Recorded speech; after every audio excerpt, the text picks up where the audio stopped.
Have you ever felt a deep sort of connection to a show you were watching? Well, I have. Multiple times. I've been binge watching K-dramas like crazy. Honestly, I can give my reviews of the best ones ever, but let's save it for another time. One that I watched and, to be honest, was not expecting to be amazing was Crash Course in Romance.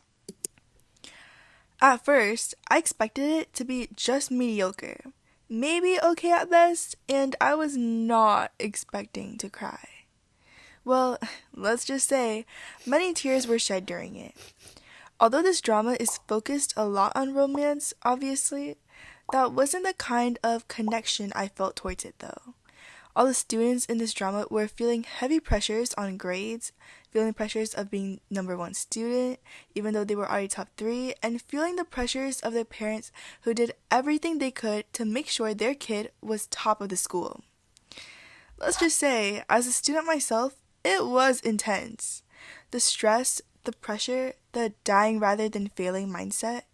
I was sitting there relating so hard, and I mean, I'm low-key obsessed with grades too, but that's when I realized that maybe it's not just our grades, but about how our brains are wired to care about success, social comparisons, and validation. After some research, I found some reasons that could possibly explain this.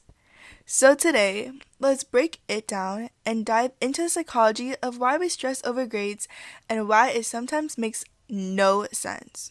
Okay, first, let's talk about self-worth. Some people feel like their grades are them, like it's a part of them. Like their value depends on a number, on a piece of paper, and as a student myself, I can relate as our future does kind of depend on whether we get A's, B's, or C's.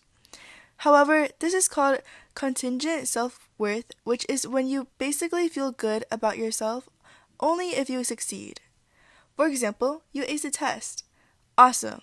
It feels amazing. Such a huge dopamine boost and you feel like you're on a rainbow of happiness. But if your test score isn't perfect, oh god. Cue the anxiety, self-criticism, and overthinking, and suddenly we're floating in rainstorms. Our brains are funny in the way that they react to numbers on a piece of paper. Perfectionism also plays a huge role in this, as a lot of us get hit with maladaptive perfectionism. Your brain starts thinking that anything less than perfect is a failure.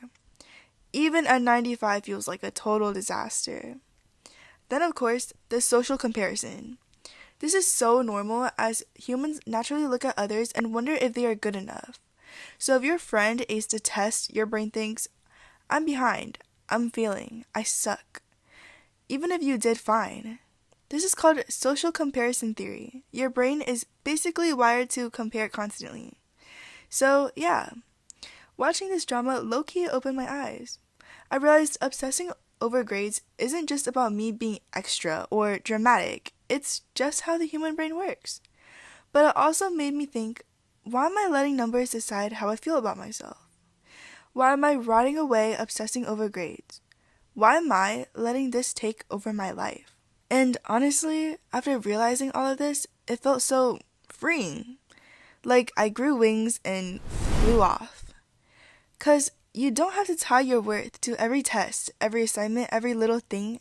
I mean, yeah, grades are important, sure. But your brain and mental health are more important. With knowing this, I spend a lot more time on myself now because my grades do not define me in any way or shape. I will still be okay even after failing a test. Sometimes you need to step back, breathe, and remind yourself, I am more than a number, which may be a phrase that a lot of people have heard, but I think it is a very important one. So this is why I wanted to make this video. Watching Crash Course in Romance made me see the psychology behind academic pressure in a new way, and honestly, I hope it helps you too. If you feel yourself obsessing over grades, comparing yourself to others, or spiraling over a near-perfect score, just remember your brain is doing what it's built to do. Be kind to yourself, step back, take a break. You are more than numbers, and it's okay to just exist. Also, I'd love to hear from you. What's a K-drama moment that made you realize something about your brain or behavior? Drop it in the comments and we can all psychoanalyze together. Don't forget to like and subscribe if you want more Psych Explained videos. And remember, your brain is amazing, even when it's annoying.